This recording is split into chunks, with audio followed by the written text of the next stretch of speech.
No livro Roubando Fogo, os autores Steven Kotler e Jamie Wheal exploram como várias disciplinas científicas, tecnologias e tradições convergem para entender cada vez mais profundamente a estrutura do êxtase. Ao longo do livro é trabalhado como replicar esses estados de êxtase. O estudo dos estados de êxtase tem fundado novos campos, verdadeiras disciplinas de estudo, como, por exemplo, o biohacking, que se propõe precisamente a entender como funcionam esses estados alterados de consciência, nos quais é como se nós estivéssemos com superpoderes ou com novas capacidades de perceber, memorizar, compreender, expressar. Ao mesmo tempo, o biohacking propõe sistematizar formas de controlar esses padrões e, claro, utilizar seus benefícios.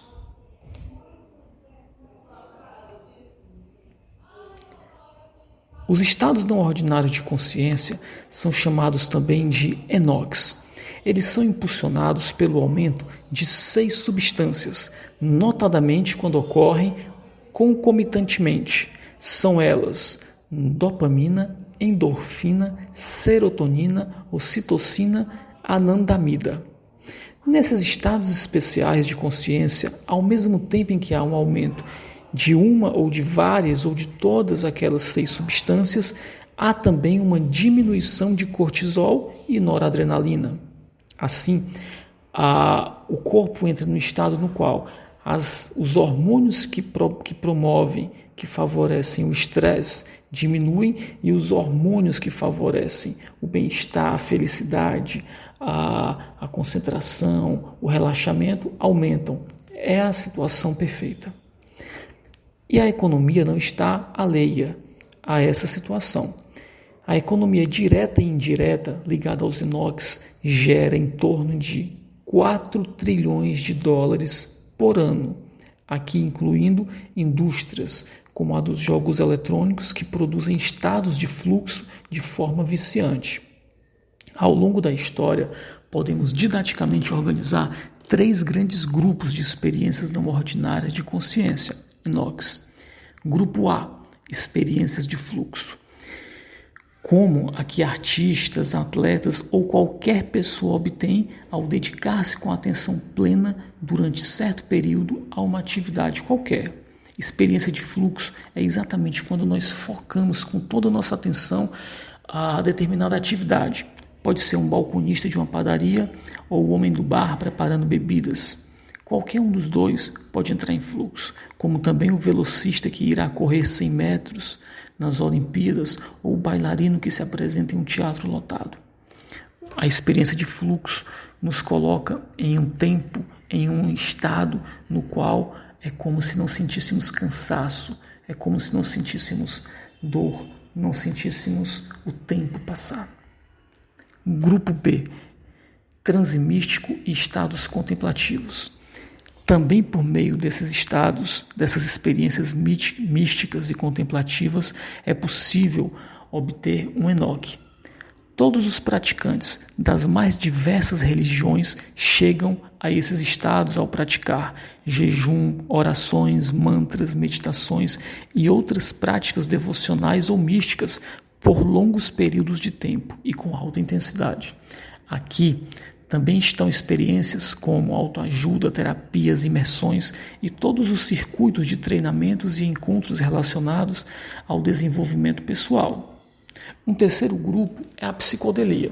Aqui estão todas as experiências de alteração da consciência produzidas por substâncias psicoativas, tais como café, álcool, drogas ilícitas, cogumelos, mas também experiências como os tanques de privação sensorial. Os grandes nomes da psicodelia são Stanislav Grof e Timothy Leary. Os ENOCs possuem 4 características principais. Característica A, a ausência de ego. O ego nos tornou a espécie mais poderosa do planeta, mas também a única infeliz. E às vezes muito infeliz.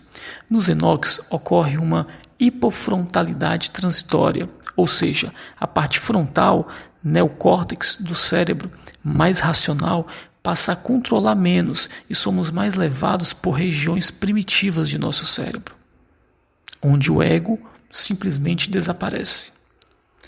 Característica B dos Enochs: intemporalidade. Aqui há toda uma psicologia do tempo, que estuda e ajuda a entender como nossas decisões são afetadas por nossa percepção do tempo e como essa noção de tempo pode ser drasticamente alterada durante os Enochs. Característica C: naturalidade. A naturalidade se relaciona à espontaneidade e criatividade que fazem com que encontremos facilmente relações que comumente nem suspeitávamos que pudessem existir, como se isso fosse natural. Quarta característica: riqueza. Essa última se refere à abundância, ou seja, à percepção que sentimos de abundância, como também as múltiplas possibilidades que surgem nesses momentos. Durante os Enochs, é como se nós percebêssemos possibilidades que antes pareciam não existir. Durante muito tempo, os Enochs foram reservados a ciclos elitizados e, não raro, secretos, mas hoje, com a psicologia, neurobiologia, farmacologia e tecnologias variadas, os Enochs estão cada vez mais acessíveis. Em um processo que parece ser progressivo e contínuo, os autores descrevem essas 4 áreas como as 4 forças do êxtase.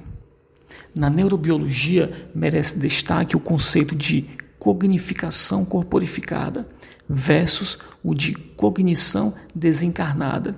O primeiro é uma contribuição da neurobiologia no sentido de demonstrar como formas mais intensas de vivenciar a realidade passam por mudanças bioquímicas e fisiológicas.